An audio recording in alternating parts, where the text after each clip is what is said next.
बिस्मिल्लाहिर्रहमानिर्रहीम। मैं बिलाल हूँ और आप मेरा यूट्यूब और फेसबुक पेज देख रहे हैं। चंगेज़ खान को ज़िंदगी में 2 बड़ी और 7 छोटी झड़पों में शिकस्त हुई। हर बार मदे मकाबल एक ही था, सुल्तान जलालुद्दीन ख्वारज़म शाह।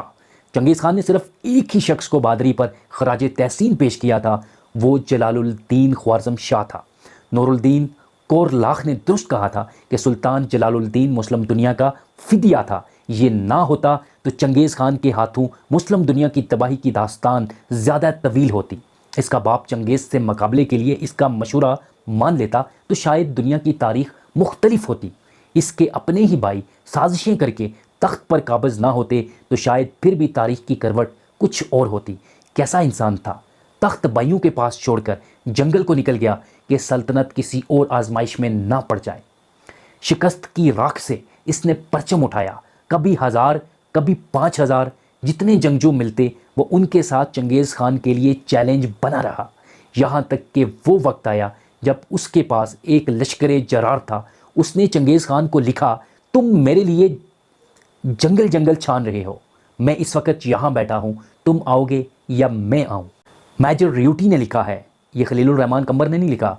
चंगेज़ खान की ज़िंदगी में ये पहला मौका था कि उसे किसी ने यूँ चैलेंज किया हो और चंगेज़ खान चैलेंज कबूल करने की हिम्मत ना कर सका। उसे मालूम था अगर ये जलालुद्दीन यूँ ललकार रहा है तो शेर के मुंह में सर देना हिकमत नहीं। ये मेरे अल्फाज नहीं, चंगेज़ खान की ये कहानी अमीर अता ने सदियों पहले लिख दी थी। वो लिखते हैं कि शेर ख्वारज़म के इस चैलेंज ने चंगेज़ खान को पागल कर दिया था। वो सुबह से शाम लश्कर की तैयारियों पर सर्फ करने लग गया, लेकिन फिर भी उसे तसल्ली नहीं हो रही थी कि क्या वो जलालुद्दीन का मुकाबला करने को तैयार है या अभी कुछ कमी रह गई है। उसे मालूम था ललकारने वाला कौन है। यहाँ तक कि फिर एक घोड़े पर सुल्तान के लश्कर के सालारों में झगड़ा हो गया और फूट पड़ गई। अफ़गान सालार नाराज़ होकर लश्कर लेकर चला गया। अमीर अता लिखते हैं कि जलालुद्दीन को खबर हुई तो भागकर खीमे से बाहर आया। इनकी मिन्नतें की, रोया कि ऐसा ना करो, मुसलमानों के मुस्तकबिल का ख्याल करो, लेकिन कुदरत को शायद यही मंजूर था। लश्कर आधा रह गया। चंगेज़ खान तो गोया इसी मौके के इंतज़ार में था।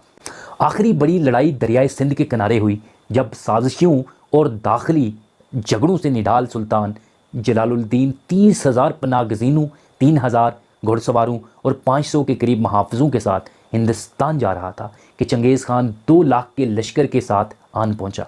3,000 घुड़सवारों का मुकाबला 50,000 घुड़सवारों से था। ग्लोबल क्रोनोलॉजी ऑफ कॉन्फ्लिक्ट के मुसन्नफ़ ने लिखा है कि जलालुद्दीन यूँ लड़ा कि चंगेज़ खान हैरान रह गया। उसने चंगेज़ के लश्कर को हथेड़ा और उसके मरकज़ तक जा पहुँचा। फिर 70,000 की मज़ीद कमक चंगेज़ को आन पहुँची। ज़ख्मों से निडाल सुल्तान घेरे में आ गया तो चंगेज़ ने हुक्म दिया कि इसे ज़िंदा गिरफ़्तार करके पेश किया जाए। सुल्तान के सामने चंगेज़ था और पीछे दरियाए सिंध। इसने गिरफ़्तारी देने के बजाय पहाड़ से घोड़ा दरिया में डाल दिया। ये नसीम हिजाज़ी की नहीं, मेजर रियोटी की रवायत है कि चंगेज़ खान को इसके ताक़ब में घोड़ा दरिया में डालने की हिम्मत ना हो सकी। वो हैरान खड़ा ज़ख्मी सुल्तान को देखता रहा। उसे यकीन नहीं आ रहा था कि कोई यूँ भी कर सकता है।